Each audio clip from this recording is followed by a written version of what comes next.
Hello and welcome to my workshop, and welcome to the second part of the turning or making of this bowl, which is made up of laminating,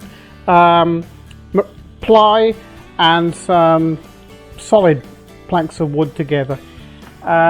So this video is devoted to solely really to the turning of this bowl.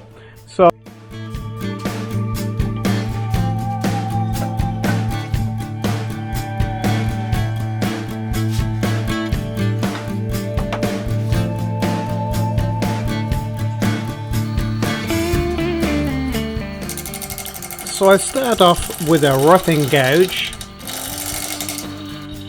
and I find out very quickly that this material is pretty hard actually to machine, so you've got to take it sort of pretty gently.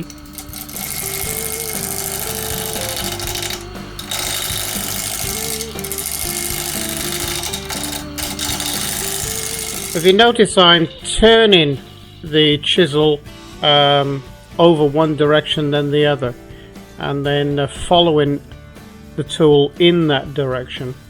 That's the easiest way to actually operate this roughing gouge.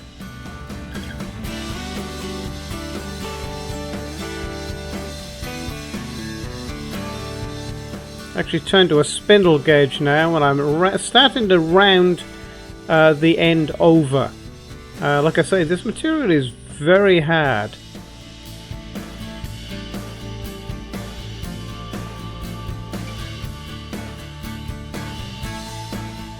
I'm running this about 600 RPM, which is about the optimum speed for a piece of this diameter.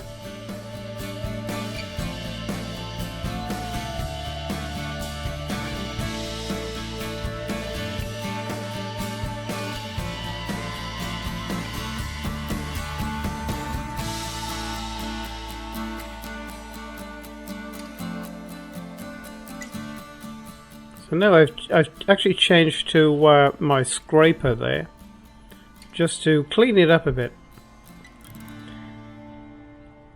So I've speeded the RPM up to 830 now, and I'm rounding the well, what is the top side around.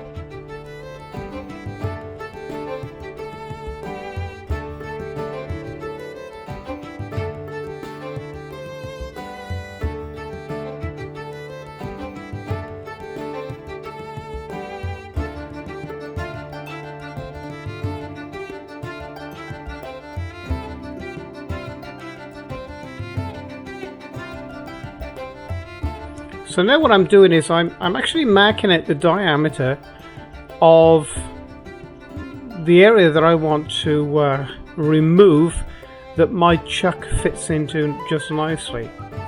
It's a 5.5 inch chuck, and the scroll jaws will fit actually inside of this mortise.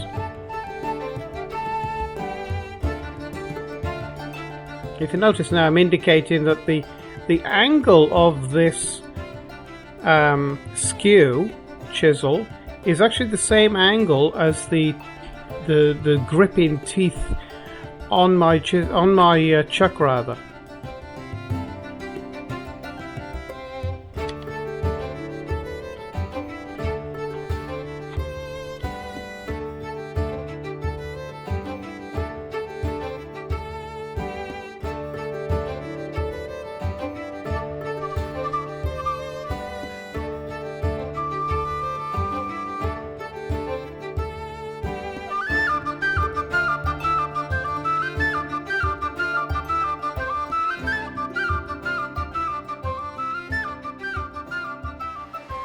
So I've taken the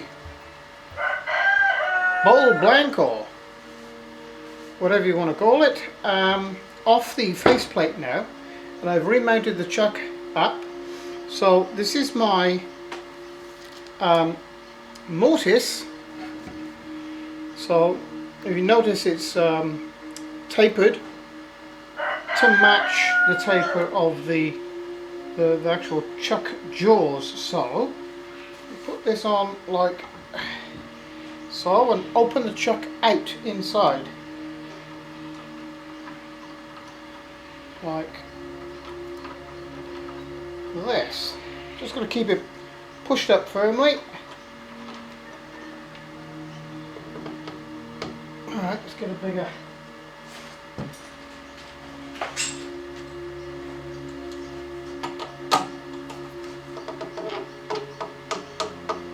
nice and tight, firm, it's not going to go anywhere.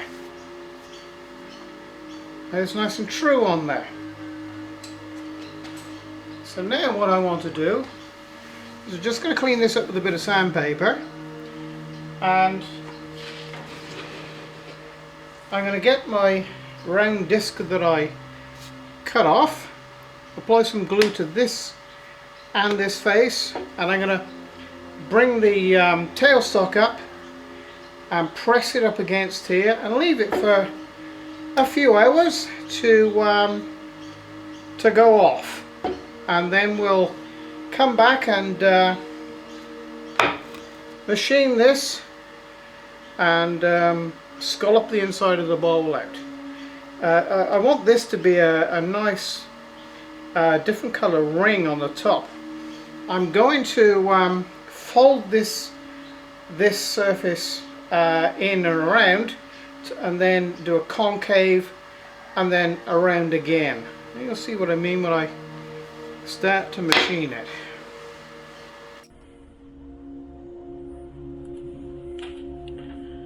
So now I start the gluing process to glue the top actually onto the main part of the bowl. This had to be left about 5 hours. In actual fact, I left this overnight, and I started again the following morning.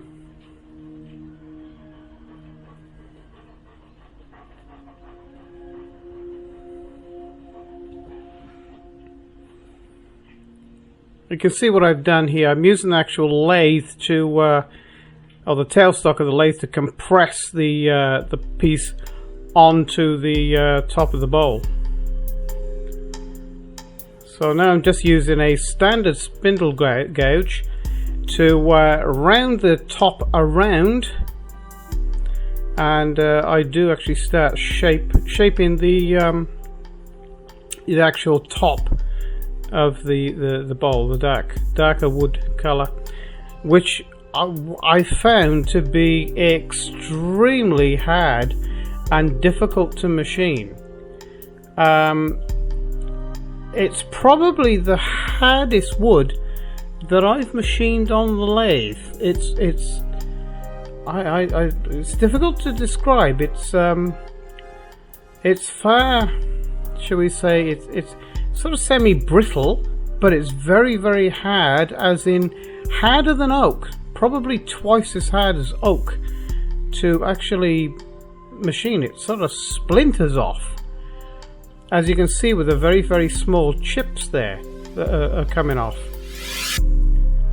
But you know, if you persevere with it, and you can, it machines up really nice actually, but just a little bit at a time, and everything turns out okay. So I'm actually forming the neck now, the shape of the neck.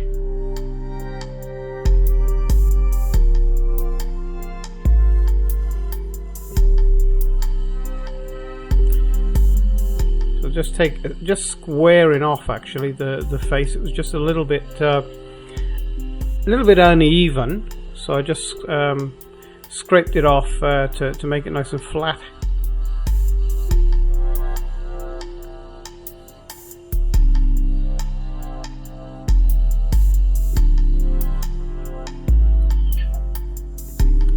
Now you can tell how hard this material is. Now this is a forcing a bit, and that forcing a bit really had trouble getting into that wood, and it was blooming hot coming out, I can tell you. But So what I decided to do was actually machine this jarrah out first before I started to hollow the bowl out, because it was so hard. And you can see there I'm just taking very fine cuts all the way down the side face. Not that it was prone to digging in or anything like that, but it was just so hard, and constantly sharpening the chisels to be able to get through it. So okay, I'm forcing the bits now. Just plunge it into the center there. I find this the easiest way to go, and then it's easier then to hollow the inside out. So really, that's apart from the finishing with sandpaper and what have you, and this took an awful lot of sanding, probably 2.5 hours of sanding, starting off with I think 100 grit, going all the way down to I think about 500 or 600. But yeah, it took some considerable time.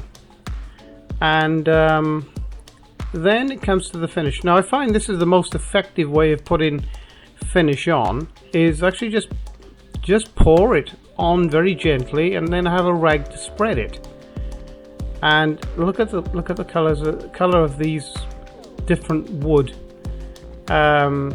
It's quite spectacular.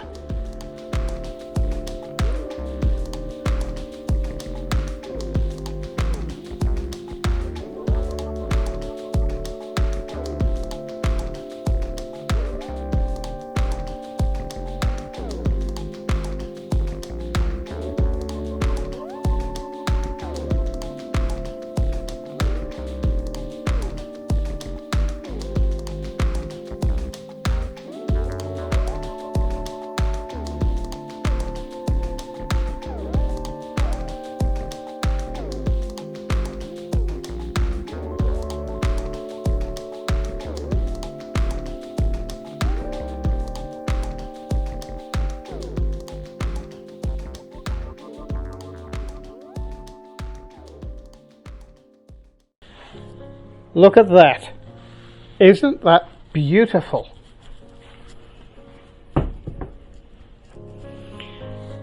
That has turned out quite spectacular, actually. And I sort of thought of this idea whilst I was in China, actually. And it's turned out far better than I sort of thought. Which goes to show that you don't necessarily need a hunk of good oak with no splits in it to be able to turn a bowl. You can actually turn a bowl from plywood or offcuts of wood. Actually, in the future, I plan to make some segment bowls and show you how to do that. But that's turned out really, really nice. I'm really happy with that. And if you've enjoyed this video, please press like, subscribe to my channel. There's a little red box down the bottom there if you're looking on a television or a computer. If you press on that, it'll take you to my YouTube channel, where there's now 202 videos. And there's quite a bit to choose from, between CNC routing, wood turning, let me see, mini mill, conversion, furniture making, and there's quite a bit there, something for everyone. And of course I'm expanding into lasers, where I plan not to just show you a laser and what it can do. I want to take you into the science of a laser, because there's some of the science that you need to understand to operate a laser, we'll be talking about things like dithering and how a laser operates itself, how its internal mechanisms work, because you can kill them very, very easily by overdriving them. More about that in about 2 weeks' time. So, thank you very much for joining me for this second video of wood turning this plywood slab bowl, and I hope you pop in and join me again. So, from me now, it's bye for now.